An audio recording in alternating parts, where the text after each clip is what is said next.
कालच हा अवॉर्ड जाहीर झाला आहे आणि 4 वाजता प्रेस कॉन्फरन्समध्ये माननीय कुलगुरूंनी माझं नाव डिक्लेअर केलं आणि खरंच माझ्यासाठी खूपच प्राऊड फीलिंग आणि आनंदाचा क्षण होता. आनंदाश्रू झाले. मला अगदी सुचायचं बंद झालेलं 2 मिनिट. असं कुठेतरी वाटतंय की माझ्याकडे जी बोटं होती की मुलगी म्हणून हे करते ते करते, तर त्या सगळ्यांना एक चांगलं सडेतोड उत्तर मी माझ्या या अचीवमेंटमधून दिलंय असं मला वाटतंय. शिवाजी विद्यापीठाचा सोमवारी 60वा दीक्षांत समारंभ पार पडणार आहे. या समारंभात विद्यापीठाच्या मास कम्युनिकेशन विभागाची विद्यार्थिनी साई सिमरन घाशी हिला राष्ट्रपती सुवर्ण पदक जाहीर झालंय.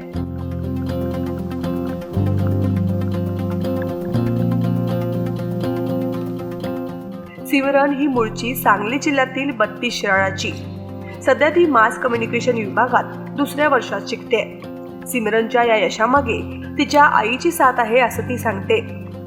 मुलीला शिकवून काय करणार असे सतत समाजाचे टोमणे आईला खावे लागले, पण आईने न खचता तिला शिकवले आणि प्रोत्साहन दिले.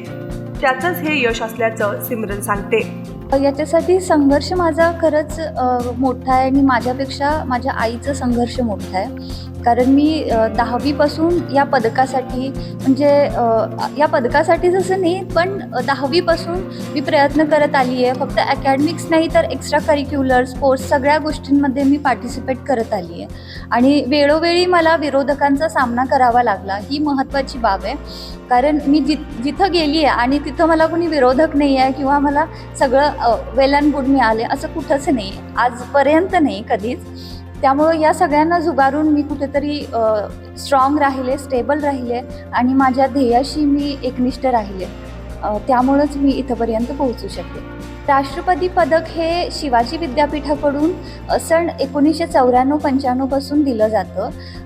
या पदकामध्ये राष्ट्रपती पदक म्हणजे विद्यार्थी जे आहेत शिवाजी विद्यापीठात शिकणारे, तर त्यांच्यामध्ये बौद्धिक कौशल्य, NSS, NCC, समाजकार्य, कलाक्षेत्र, क्रीडा क्षेत्र, त्याचबरोबर वक्तृत्व कौशल्य, तुमचे सर्वसाधारण ज्ञान, तुमची बौद्धिक क्षमता या सगळ्या गोष्टींवर आधारित एक निकष आहेत आणि जी व्यक्ती म्हणजे जो विद्यार्थी ते निकष पात्र असेल त्याला हा अवॉर्ड दिला जातो. आणि याची एक प्रोसेस असते की प्रत्येक डिपार्टमेंटला त्याचं सर्क्युलर जातं युनिव्हर्सिटीकडून. म्हणजे युनिव्हर्सिटी अंडर जे कॉलेजेस आहेत ते PG लेवलचे, तर त्यांच्याकडून हे अर्ज मागवले जातात, नामांकन अर्ज.